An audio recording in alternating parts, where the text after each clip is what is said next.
नमस्कार दोस्तों, मैं हूं कृष्ण अर्बन नक्सल। दोस्तों, एक कहावत है कि common sense is not very common. यानी जो चीज़ सभी लोगों को जानना चाहिए, आम बात है, समझदारी वाली बात है, लेकिन सबके पास वो समझदारी नहीं होती है। आम आदमी के पास वो समझदारी नहीं होती है। कुछ ऐसी चीज़ें हैं जो स्कूल में नहीं सिखाते हैं, सिखाना चाहिए, बहुत ज़रूरी चीज़ है। सिंपल सी बात है, पैसे क्या हैं, पैसे मनी क्या है, सिखाना चाहिए। पैसों का क्या उपयोग होता है, कैसे उपयोग होता है या कैसे दुरुपयोग होता है। पैसे किस तरह से आते हैं और किस तरह से जाते हैं। सही निर्णय लेने से पैसे बढ़ेंगे जनरली। सही निर्णय न लेने से, गलत निर्णय लेने से पैसे कम होते हैं। सही निर्णय क्या है? कोई आपको एक स्कीम बताता है कि मैं इस तरह से आपके पैसों की बढ़ोतरी करूंगा, मैं स्टॉक मार्केट का एक्सपर्ट हूं, आप मुझे पैसे दो, आपके पास जो भी संपत्ति है 10 लाख, 20 लाख, 50 लाख, 1 करोड़, आप मुझे दे दो, मैं उसे स्टॉक मार्केट में लगाऊंगा और मेरा दावा है कि मैं हर साल 12%, 15%, 20% का रिटर्न दूंगा आपको। ये मेरा दावा है। इस दावे को कैसे परखना? आप किस चीज को देख के मेरे कही हुई चीज, मेरे दावे को आप सत्य मानोगे? कैसे मानोगे?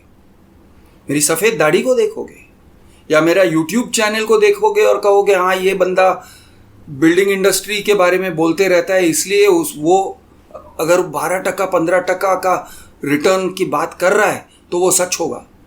Is this the right way to think? जवाब है बिल्कुल नहीं। तो दावे को किस तरह से परखना, किसी के भी दावे को किस तरह से परखना, ये बात आपको समझ लेना चाहिए। और जब तक आप ऐसी समझदारी प्राप्त नहीं करते हो, तब तक दोस्तों अपने पैसों को अपने पास ही रखो। जब तक आपके पास एक इफेक्टिव थियोरी ऑफ मनी नहीं है। कुछ लोग कहते हैं रियल एस्टेट में डालेंगे तो पैसों की बढ़ोतरी होगी। अंधविश्वास है, अंधविश्वास है। यह सच है कि अगर आप एक सही प्रॉपर्टी सही दाम पर खरीदोगे और सब कुछ सही तरह से चला, उस प्रॉपर्टी को सही दाम से बेचा, यानी आपका एक सौदा फ्रॉम बिगिनिंग टू एंड सही रहा, तो आप कमाओगे, बेशक बहुत कमाओगे, पॉसिबल। लेकिन उसके लिए सही प्रॉपर्टी, उसको खरीदने का सही दाम, उसको बेचने का सही दाम, और जब तक वो प्रॉपर्टी आपके साथ है उसका सही उपयोग। फालतू के गलत निर्णय आपसे करवाने वाले कुछ प्रोजेक्ट्स हैं, उनके बारे में बात करने जा रहा हूं। फॉर एग्जाम्पल एक प्रोजेक्ट है जिसका नाम है देविका सदर बाजार। फॉर एग्जाम्पल एक प्रोजेक्ट है सिग्नेचर का एक प्रोजेक्ट है जहाँ पे वो कह रहे हैं कि हम मॉल बनाएंगे और मॉल के आप शेयर्ड ओनर्स हो जाओगे और उसे हम एक ब्रांड्स अनलिमिटेड नाम की कंपनी को दे देंगे और वो पैसे कमाएंगे और आपको देंगे। उनके रेवेन्यू में से, उनकी कमाई में से आपको पैसे मिलेंगे। गलत प्रोजेक्ट है। ऐसा एक और भी प्रोजेक्ट है जिसका नाम है ओमैक्स। क्या नाम है? एक ओमैक्स का एक प्रोजेक्ट है ऐसे ही, ओमैक्स चांदनी चौक। ओमैक्स चांदनी चौक में इसी टाइप का एक दावा है। ऐसे कुछ और भी प्रोजेक्ट्स हैं, अर्थ शिखर या ऐसा कोई नाम है कंपनी का, जो कहते हैं कि हम आपको शेयर होल्डर बनाएंगे फ्लैट्स में। डीमैट प्रॉपर्टीज, रियल एस्टेट को हम डीमटेरियलाइज कर रहे हैं और आप एक शेयर होल्डर बन जाओगे। डीमटेरियलाइज प्रॉपर्टी, कुछ ऐसी बातें हैं जिसके ऊपर आप गौर करोगे तो आपको समझ में आएगा कि ये मेरे साथ चीटिंग हो रहा है, ये मुझसे पैसे लेकर भाग जाने का कोशिश किया जा रहा है। ये बात आपको समझ में आएगा। ऐसा है दोस्तों, ये टाइप के प्रोपोजिशंस में, जैसे कि देविका सदर बाजार, जैसे कि ओमैक्स चांदनी चौक, कुछ कॉमन फैक्टर्स हैं। वो कॉमन फैक्टर्स ये हैं कि एक कॉन्ट्रैक्ट नहीं है, सिंगल कॉन्ट्रैक्ट नहीं है, वो कॉम्बिनेशन है। एक कॉन्ट्रैक्ट है, दूसरा कॉन्ट्रैक्ट है, तीसरा कॉन्ट्रैक्ट है। ओमैक्स चांदनी चौक की बात करते हैं तो एक है builder buyer contract. Builder buyer contract के अलावा एक और कॉन्ट्रैक्ट है, rent agreement. Builder buyer contract, rent agreement same party के साथ किया जा रहा है। बिल्डर बायर कॉन्ट्रैक्ट कह रहा है कि बिल्डर जो है वो प्रॉपर्टी बनाएगा और आपको बेचेगा, आप खरीदार हो, वो बेचने वाला है। वहां पे उसने एक गलत कॉन्सेप्ट तैयार कर दिया है। ये सेम गलत कॉन्सेप्ट और भी ये टाइप के प्रोजेक्ट्स में है, कमर्शियल प्रॉपर्टीज में है। गलत कॉन्सेप्ट क्या है? वो कहते हैं कि ये जो प्रॉपर्टी है ये नॉन लॉकेबल एरिया में आपको बेच रहा हूँ। नॉन लॉकेबल एरिया का मतलब क्या है? नॉन लॉकेबल एरिया का मतलब ये है कि देखिए, एक मॉल है, मॉल का बड़ा सा स्पेस होता है, उस स्पेस में से आपको 20 स्क्वायर फीट, 50 स्क्वायर फीट बेच रहे हैं। उस चीज़ का आपको कभी डिलीवरी नहीं मिलेगा, आपके ताला चाबी में ये प्रॉपर्टी आने वाला नहीं है। वो कह रहे हैं कि ये जो प्रॉपर्टी है इसका ताला चाबी आपको नहीं दिया जाएगा। ताला चाबी इसलिए नहीं दिया जाएगा क्योंकि वो शेयर्ड प्रॉपर्टी है। एक फ्लोर के ऊपर 10 स्क्वायर फीट या 50 स्क्वायर फीट हो जो आपका है, और दूसरे ऐसे आपके जैसे और लोग हैं, 50 लोग हैं, 100 लोग हैं जो साथ में मिलके पूरा प्रॉपर्टी को ओन करते हैं। ये टाइप का फंडा है। लेकिन अगर ऐसा है, एक कोऑपरेटिव सोसाइटी सेटअप किया जा सकता था। उनके प्रस्ताव में कुछ खोट हैं। वो प्रॉपर्टी के लिए कोऑपरेटिव सोसाइटी सेटअप करने की बात नहीं कर रहे हैं। नहीं तो प्रॉपर्टी को, उस पूरे प्रॉपर्टी को, उस फ्लोर को या उस मॉल को कोऑपरेटिव सोसाइटी ओन करेगा। ओन करके यानी आप कोऑपरेटिव सोसाइटी के मेंबर हो जाओगे। हर 50 स्क्वायर फुट या हर 10 स्क्वायर, जो भी एक यूनिट है,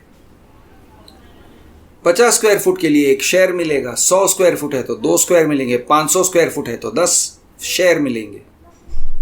आपको शेयर्स मिलते हैं, आप शेयर होल्डर बनते हो, और जितने आपके शेयर्स हैं उस प्रमाण में डिविडेंड्स दिए जाएंगे, और आप किराए पे लगाओ, और जो सबसे ज़्यादा किराया देता है उसे आप प्रॉपर्टी दे दो। इस तरह से आप कंट्रोल कर सकते हो। प्रस्ताव में ऐसे हो सकता था, लेकिन इन्होंने मतलब ओमैक्स, सिग्नेचर, देविका सदर बाजार, इन लोगों ने, इस टाइप के प्रोपोजिशंस ने, इस टाइप के प्रोजेक्ट्स ने कभी भी ये बात कहा ही नहीं है। ये टाइप के प्रोजेक्ट्स में जो लोग प्रोमोटर्स हैं वो कहते ही नहीं है कि हम आपको प्रॉपर्टी का कब्जा दे देंगे और आप उसे लेकर कोऑपरेटिव सोसाइटी बनाओ, और फिर वो फ्लोर के लिए प्रॉपर्टी का कोऑपरेटिव सोसाइटी बनाओ या एसोसिएशन बनाओ, या फिर पूरे मॉल के लिए आप एसोसिएशन बनाओ और आप लोग चलाओ। ये बात वो कह ही नहीं रहे। उनका प्रस्ताव कुछ अलग है। यानी ये बात सुन के आपके दिमाग की अलार्म की घंटी बजनी चाहिए। वो लोग क्या कह रहे हैं? आप हमारे साथ एक और रेंट अग्रीमेंट में एंटर कर रहे हो। आपका एक अग्रीमेंट है जो है बिल्डर बायर अग्रीमेंट। आप बायर हो और ओमैक्स या सिग्नेचर या जो भी कंपनी है वो सेलर है, वो प्रमोटर है। जैसे ही उन्होंने आपको पोजीशन दे दिया, आपका और उनका रिश्ता खत्म हो जाता है। वो जो पहिया है वो फुल सर्कल आ जाता है। आपने पैसे दिए, उन्होंने प्रॉपर्टी दिया, चाहे वो नॉन लॉकेबल प्रॉपर्टी क्यों ना हो, उन्होंने प्रॉपर्टी दे दिया, आपका और उनका रिश्ता खत्म। लेकिन ऐसे नहीं कह रहे हैं, वो कह रहे हैं एक और एग्रीमेंट में एंटर कर रहे हो, और जैसे ही आपने बीबीए साइन किया साथ में एक और एग्रीमेंट दे देते हैं। एग्रीमेंट या एमओयू या लेटर या ऐसे कुछ आपसे साइन करवा के लेते हैं, पेपर वर्क। उस पेपर वर्क में कहते हैं आप बिल्डर को किराए में दोगे, और वो भी एकदम साफ भाषा में नहीं कह रहे हैं। ऐसे नहीं कह रहे हैं कि आप लैंडलॉर्ड हो गए, वो टेनेंट हो गए। अगर ऐसे भी कहते हैं ना कि हम आपको किराया देंगे, तो एक बात बन जाती थी कि वो आपके टेनेंट हैं। वो भी नहीं कर रहे हैं, वो कह रहे हैं भाई हम यानी कि बिल्डर किसी और को ढूंढेंगे, किसी और को हम किराए में देंगे। फॉर एग्जाम्पल बीकानेरी जो भी है भुजिया या जो भी बनाते हैं फरसान, उनको हम किराए में देंगे। सिग्नेचर का एक प्रोजेक्ट है, वो कह रहे हैं कि ब्रांड्स अनलिमिटेड नाम की एक कंपनी है, उनके साथ हम एंट्री कर रहे हैं, हम एक एग्रीमेंट कर रहे हैं, उनके साथ हमारा टाई अप है, हम उनको किराए में देंगे। ऐसे कह रहे हैं, लेकिन स्पष्ट भाषा में नहीं कह रहे हैं, यानी कॉन्ट्रैक्चुअल भाषा में नहीं कह रहे हैं। लेकिन आप हमारे साथ एग्रीमेंट कर रहे हो, आप ब्रांड्स अनलिमिटेड के साथ डायरेक्ट नहीं हो, आप बीकानेरी के साथ डायरेक्ट नहीं हो। किराएदार हमसे डील कर रहा है, हमसे मतलब बिल्डर से डील कर रहा है, और आप जो ओनर बन रहे हो, ओनर हो नहीं क्योंकि उन्होंने आपको पोजीशन दिया नहीं है, आप भी बिल्डर से डील कर रहे हो। और बिल्डर कौन है, बिल्डर क्या है, बिल्डर आपका क्या लगता है? बिल्डर आपका टेनेंट नहीं है, आपका भाड़ूत या किराएदार नहीं है। तो है क्या? बिल्डर है। तो बिल्डर है तो उसे प्रॉपर्टी देना चाहिए, वो आपको प्रॉपर्टी देगा। आप उसे प्रॉपर्टी वापस क्यों दे रहे हो? नहीं, वो आपको हमको इनकम दे रहा है। वो इनकम का नाम क्या है? Is it rent? अगर वो रेंट दे रहा है तो रेंट का एक एग्रीमेंट हो जाएगा, रेंट, सिंपल। लेकिन वो रेंटल एग्रीमेंट नहीं है, आप लैंडलॉर्ड नहीं हो। आप बीकानेरी भुजिया या ब्रांड्स अनलिमिटेड या जो भी कंपनी है जिनके साथ ये लोग टाई अप करेंगे, उनके साथ आपका कोई रिश्ता नहीं है। आप उनको एविक्ट नहीं कर सकते हो, आप उनको निकाल नहीं सकते हो। अब वो इनको क्या देंगे? कुछ रेवेन्यू शेयर की बात कर रहे हैं, कुछ रेवेन्यू शेयर की बात कर रहे हैं। वो रेवेन्यू शेयर पे आपका क्या कंट्रोल है? कोई कंट्रोल नहीं है। उस कंपनी से, बीकानेरी या ब्रांड्स अनलिमिटेड या जो भी है, उन लोगों से आप किसी तरह के अकाउंट्स नहीं मांग सकते हो, आप उनको लीगल नोटिस नहीं भेज सकते हो, आप कुछ भी नहीं कर सकते हो। तो ये क्या है? ये छलावा है, ये इल्यूजन है, ये टाइप का एग्रीमेंट। और इस एग्रीमेंट में आपको एक एश्योरेंस दिया जाता है, ये एश्योरेंस बकवास है। एश्योरेंस क्या दिया जाता है कि हम आपको 12%, 15% रिटर्न्स देंगे, सालाना 15% रिटर्न देंगे। 15% रिटर्न कहां से कमा के दे रहे हो? कैसे दोगे आप? जरा एक्सप्लेन करिए ना। और किस हिसाब से? नहीं, वो कोई और कमाएगा, वो प्रॉपर्टी पे कमाएगा, और वो कमाएगा तब हम कमाएंगे, और हम कमाएंगे तब आप कमाओगे। ये टाइप का एक्सप्लेनेशन है। दोस्तों, ऐसे होता नहीं है। अगर कोई आपको श्योर शॉट 15% रिटर्न देना चाहता है ना, तो लंबा चौड़ा अग्रीमेंट, एक बिल्डर बायर अग्रीमेंट, एक रेंटल अग्रीमेंट, और थोड़े पेपर वर्क्स, और इधर साइन करो उधर साइन करो, बहुत सारा ये टाइप का गड़बड़ घोटाले का काम नहीं करेगा, बहुत सारे पेपर वर्क पे साइन नहीं करवाएगा। अगर कोई आपको सचमुच में 15% रिटर्न देना चाहता है, आप जानते हो कितना सिंपल है। कोई इफ्स एंड बट्स नहीं की जरूरत नहीं है, कुछ होने की जरूरत नहीं है। आपको जानते हो कितना सिंपल है? एक बैंक में जाके एफडी करके देखो। आप बैंक ऑफ बड़ौदा में जाके एफडी करना चाहते हो, फिक्स डिपॉजिट करना चाहते हो, वो फिक्स डिपॉजिट का एक सर्टिफिकेट दे देंगे, खत्म। सर्टिफिकेट जो कुछ भी है उस पेपर पे है, उतना ही है।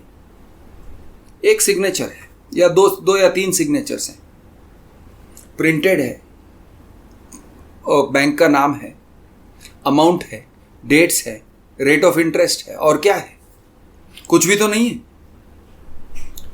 अगर कोई आपको पैसे कमा के देना चाहता है, चाहे वो 12% हो, चाहे वो 20% हो, पेपर वर्क उतना सिंपल हो सकता है और होना चाहिए।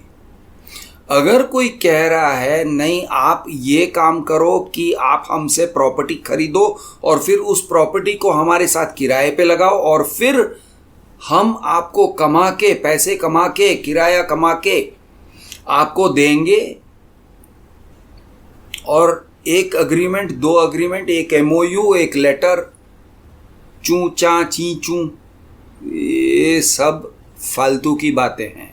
अब दोस्तों, मिडिल क्लास लोग ना, मिडिल क्लास लोगों के दिमाग यार थोड़ा लालच से भरा हुआ होता है और लालच उनको अंधा कर देता है। और लालच भी है एक तरह से अपने तरफ, क्या कहते हैं, एक अपने तरफ करुण भावना है। एक बंदे से बात कर रहा था, मैंने कहा देखो, मैंने उसको कन्विंस कर दिया, मैंने उसको दिखाया कि ओमैक्स चांदनी चौक के पेपर्स देखो, 1 2 3 4 5 ये सब देखो आप और समझो। जो चीज़ वो एक बिल्डर बायर एग्रीमेंट में कह रहे हैं वो कहीं और नहीं कह रहे हैं, उसका ऑपोजिट कह रहे हैं। एक और पेपर दे रहे हैं जिसका कोई लीगल वैल्यू नहीं है, वो ब्रोशर दिखा रहे हैं, वो रेट शीट दिखा रहे हैं। इस तरह के 2 4 5 पेपर्स हैं और वो पेपर्स का कोई कनेक्शन नहीं है, एक अग्रीमेंट नहीं है, एक चीज़ नहीं है जिसके आप जिक्र कर सकते हो। तो मैंने उसे कन्विंस तो कर दिया। मैंने कहा यार ये छलावा है, इसमें आप इन्वेस्ट करोगे तो इसमें डेफिनेटली परेशानी होने वाली, परेशानी ही नहीं, लॉस होने वाला है। ये आपको पैसे नहीं देना चाहते हैं, इसका संकेत है। तो मैंने जब कन्विंस कर दिया ना, तो अब ये बंदा कहता है सर ऐसी कौन सी चीज़ है जहाँ पे एक मिडिल क्लास बंदा, मेरे जैसे मिडिल क्लास बंदा पैसे डालें और कमाएं, अच्छे रिटर्न्स मिले, प्रॉफिट मिले, कैपिटल ग्रोथ हो, ऐसा क्या है सर? और वो मायूस होके पूछ रहा था मुझसे, यानी ऑलमोस्ट उसे रोना आ रहा था कि सर यही तो सब है, इसके सिवा क्या है, ऐसे उसका कहना ऐसे था। दोस्तों, मैंने जो उसको जवाब दिया वो ऐसा था कि दोस्त आप अपनी दिमाग को बंद करना चाहते हो और यानी दिमाग नहीं चलाना चाहते हो, रिस्क खुद नहीं लेना चाहते हो, या रिस्क लेते हो तो आप चाहते हो कि कोई बड़ी हस्ती, कोई बड़ी कंपनी, सिग्नेचर या ओमैक्स या ये टाइप के जो बड़ी बड़ी कंपनीज हैं, वो आपको किसी तरह का फॉल्स अश्योरेंस दें और उससे आप संतुष्ट हो जाओगे और आप आंख बंद करके, दिमाग बंद करके, दिमाग पे ताला लगा के आप उनको 10 लाख, 20 लाख, 50 लाख दे देना चाहते हो। पैसे, अगर पैसों को लेके आपके पास पूंजी अगर है, कैपिटल है, उसको लेके अगर कुछ कमाना चाहते हो तो आपको दिमाग लगाना पड़ेगा, आपको बाहर जाके देखना पड़ेगा। फॉर एग्जाम्पल, आपके पास 50 लाख है तो आप जाके देखो कि 50 लाख में मैं कहाँ पर दुकान खरीद सकता हूँ। हो सकता है कि शहर के अंदर नहीं खरीद सकोगे, क्योंकि शहर के अंदर 50 लाख में नहीं 5 करोड़ में मिलेगा आपको दुकान, आप उतना पैसे डालना नहीं चाहते हो, ठीक है। 50 लाख के लिए आप शहर से बाहर किसी छोटे शहर में, किसी गांव में, किसी गांव के एसटी बस स्टॉप के पास, किसी गांव के हॉस्पिटल में या हॉस्पिटल के पास आप एक दुकान खरीद सकते हो। तो जाइए, देखिए, दुकानों को देखिए और अंदाज़ा लगाइए कि ये दुकान, पहले वो दुकान का पेपर वर्क कैसा है, वो दुकान का पेपर वर्क यानी कच्चा पेपर वर्क है, पक्का पेपर वर्क है, क्या है? सौदा जो होगा कच्चा सौदा होगा, पक्का सौदा होगा। कल कहीं ऐसा ना हो ये दुकान को डिमोलिश करके चले जाएं म्युनिसिपैलिटी वाले या पंचायत वाले। तो ये सब आपको सोचना पड़ेगा, पेपर वर्क देखना पड़ेगा, परखना पड़ेगा, अपना जजमेंट लगाना पड़ेगा। लगाओ जजमेंट। आप देखो, ये एसटी बस स्टैंड के सामने ये छोटा सा होटल है, फिलहाल लॉस मेकिंग होटल है, लेकिन उसके पास ये प्रॉपर्टी है। ओनर खुद होटल चला रहा है, उसको होटल चलाना ठीक से आता नहीं है। वो समोसे और ऐसे छोटे छोटे आइटम्स बेच रहा है, जिससे हाँ किराया निकल रहा है, कुछ कमा भी रहा है। यानी किराया मतलब किराए का इक्वल निकल रहा है। हो सकता है महीने के 20-50 हज़ार कमा रहा है, लेकिन उस दुकान की प्रॉपर्टी की वैल्यू क्या है? आप एक अंदाज़ा लगाइए। क्या होना चाहिए, क्या हो सकता है? 5 साल बाद, 10 साल बाद थोड़ा डेवलपमेंट होगा, तब क्या हो सकता है? यानी उसका अप्रिसिएशन क्या हो सकता है? वहाँ पे किस टाइप का काम किया जा सकता है? वो छोटा दुकान है या बड़ा दुकान है? उसके आजू बाजू के दुकान क्या हैं? क्या आप उस एक दुकान के बाद दूसरा दुकान खरीद सकते हो? अगर उस दुकान को आप खरीद लोगे और उसको किराए पे लगाने का स्कोप क्या है? कितना किराया कमा सकते हो? एक बेहतर होटेलियर को आप वही प्रॉपर्टी दोगे तो आपको 50,000, 1 लाख, 2 लाख, 5 लाख का रेंट दे सकता है। जो जहां पे ये बंदा 50,000, 1 लाख कमा रहा है, वहां पे आप 2 लाख किराए में कमा सकते हो बिना होटल चलाए, और वो होटेलियर जो है वो चलाएगा और 5 लाख कमाएगा, अगर वो सही तरह से वो प्रॉपर्टी का सही इस्तेमाल करेगा तो। या किसी व्हीकल शोरूम को बेच सकते हो। तो आप इस तरह से सोच सकते हो कि ये प्रॉपर्टी को मैं रखूंगा, और या फिर कंसोलिडेट कर सकते हो। आप ऐसे सोच सकते हो, ये प्रॉपर्टी खरीदने के बाद मैं ऐसे करूंगा कि उसके बाजू वाला प्रॉपर्टी खरीद लूंगा।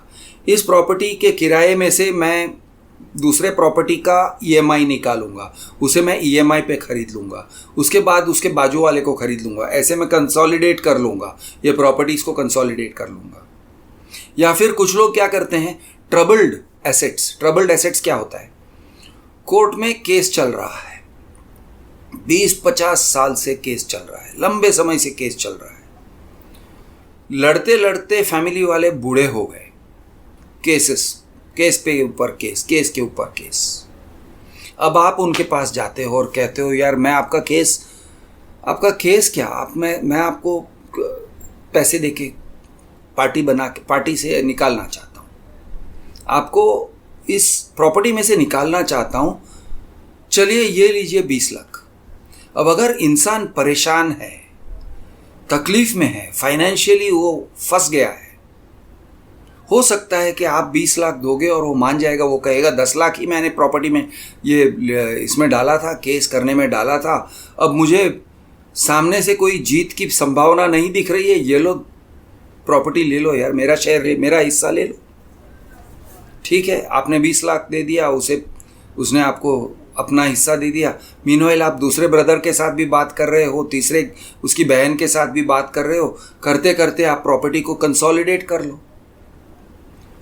लोगों को मनवाना मुश्किल होता है, लेकिन हो सकता है कि आप में वो कला है कि आप लोगों को मनवा सको। हो सकता है आप में वो कला है। अब वो कलाकारी से आप कमाओगे ना, वो कलाकारी दिखाओ, लोगों से जाओ, मिलो, बात करो, लड़ो, मस्का मारो, मीठा मीठा बोलो, कड़वा बोलो, तीखा बोलो, जैसे भी बोलो। अल्टीमेटली अगर वो प्रॉपर्टी आप ले सकते हो, केस को खत्म कर सकते हो, सेटलमेंट करवा सकते हो, तो वो प्रॉपर्टी आपका हो सकता है, जिसके ऊपर लोग अपना सर फोड़ रहे थे 20 साल से।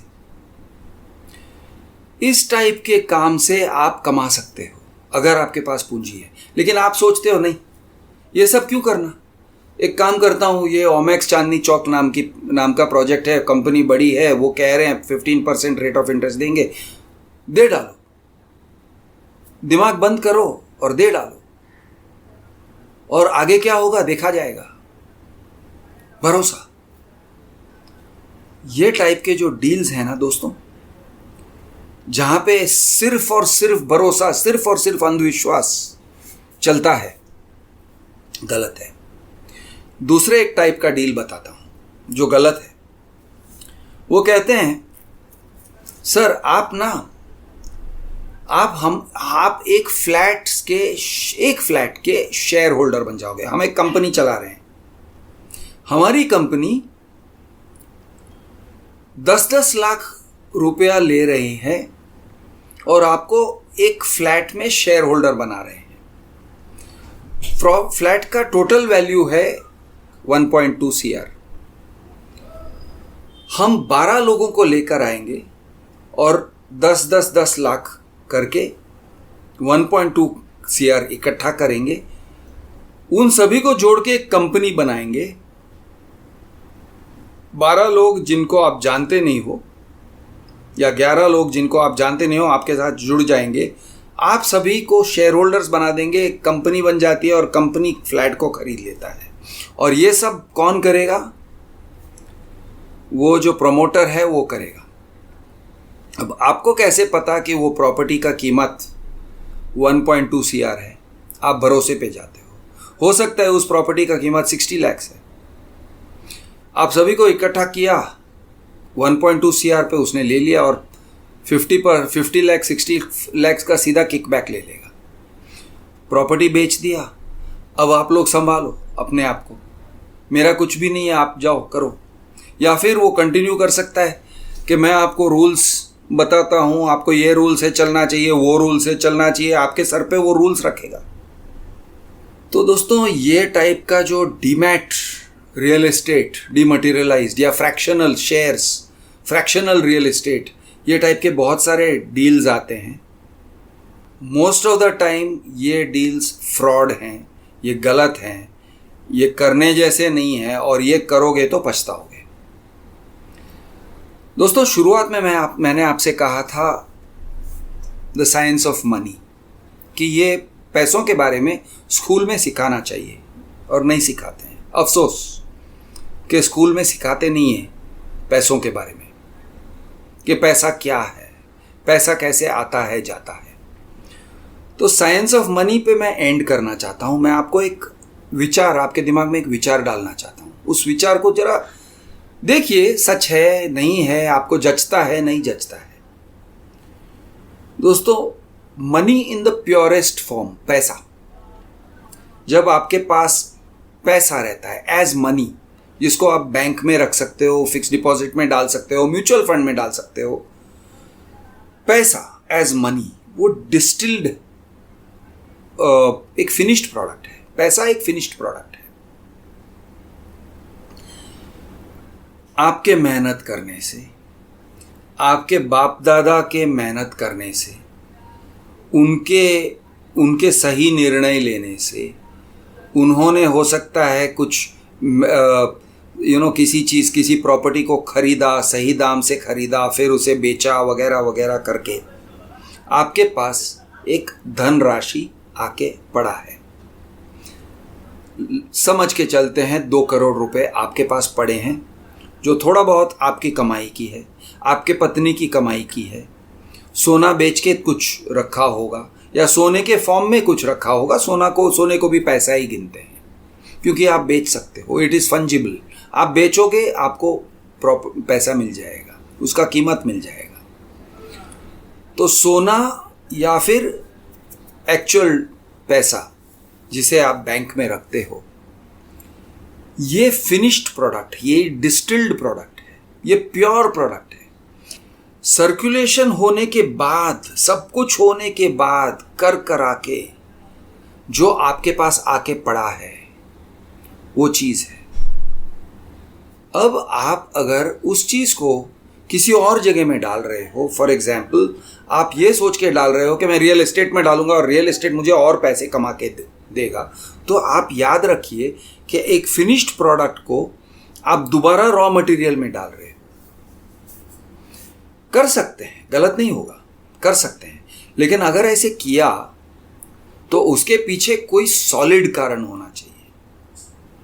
अगर आप फिनिश्ड प्रोडक्ट को रॉ मटेरियल में डालते हो तो आपको बहुत श्योर होना चाहिए कि रॉ मटेरियल की कीमत फिनिश्ड प्रोडक्ट से कहीं ज्यादा है। जैसे कि 2 करोड़ आपके पास हैं और आप एक प्रॉपर्टी ले रहे हो, तो प्लीज आप ऐसे देखिए कि ये 2 करोड़ में आपको 3 करोड़ का प्रॉपर्टी मिल रहा है या 4 करोड़ का प्रॉपर्टी मिल रहा है, अंडर वैल्यूड मिल रहा है। और वो क्यों होगा? ऐसे क्यों होगा कि प्रॉपर्टी आपको कम में मिलेगा?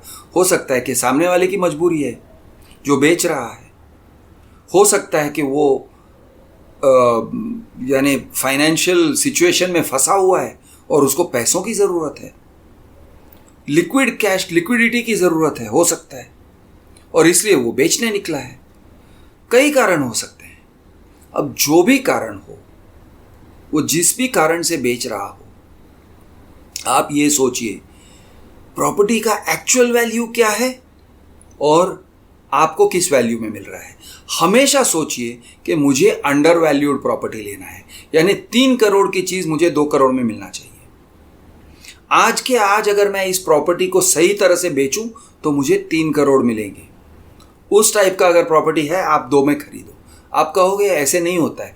बिल्कुल ऐसे होता है, ऐसे होता ही है। कई लोगों के साथ ऐसे होता है, और जो लोग अक्लमंद होते हैं ना, वो ये टाइप के सौदे करते हैं। तो सिंपल सी बात है दोस्तों, 100 बात की एक बात, कि आपको अगर एक प्रॉमिस दिया जा रहा है और वो प्रॉमिस एक कॉन्ट्रैक्ट के अंदर नहीं है, 2 कॉन्ट्रैक्ट के अंदर नहीं है, एक कॉन्ट्रैक्ट है, एक MOU है, एक वर्ड फाइल है, एक PDF फाइल है, एक ब्रोशर है, एक लेटर है जो आपसे साइन करवा रहे हैं, एक टर्म्स एंड कंडीशंस है जो आपसे साइन करवा रहे हैं, ये टाइप का अगर माहौल बना रहे हैं तो वो कॉन्ट्रैक्ट नहीं है, वो सौदा नहीं है, वो छलावा है, वो इल्यूजन है, वो मृग तृष्णा है। वो टाइप का सौदा आपको ले डूबेगा, उससे बच के रहो। ये आपको बेवकूफ़ बनाने का काम है। ऐसे काम पे, ऐसे पेपर वर्क पे साइन करने का सोचो भी मत। और इसमें अगर वो लोग और प्रेशर डालते हैं, सर ये एकदम गरम जलेबी की तरह बिक रहे हैं सर, शेयर्स हैं सर, प्रॉपर्टी में शेयर्स है सर, कमर्शियल प्रॉपर्टी में कमाएंगे सर, एकदम कमाएंगे, भर भर के कमाएंगे। देखिए ये बीकानेरी के जो ये भजिए, समोसे, फरसान जो भी है, वो कैसे बिक रहे हैं सर, आप देखिए ना, इतनी बड़ी ब्रांड से हम जुड़े हुए हैं सर। ये सब फालतू की बातें हैं, ऐसे काम में मत पड़ो। ये क्लियर कट सौदा नहीं है, ये आपको इधर उधर भटकाया जा रहा है, आपके दिमाग को भटकाया जा रहा है, आपकी अकल भ्रष्ट की जा रही है। इनसे बचो। मैं हूं आपका दोस्त कृष दी अर्बन नक्सल। जय महाराष्ट्र, जय हिंद, जय जवान, जय किसान।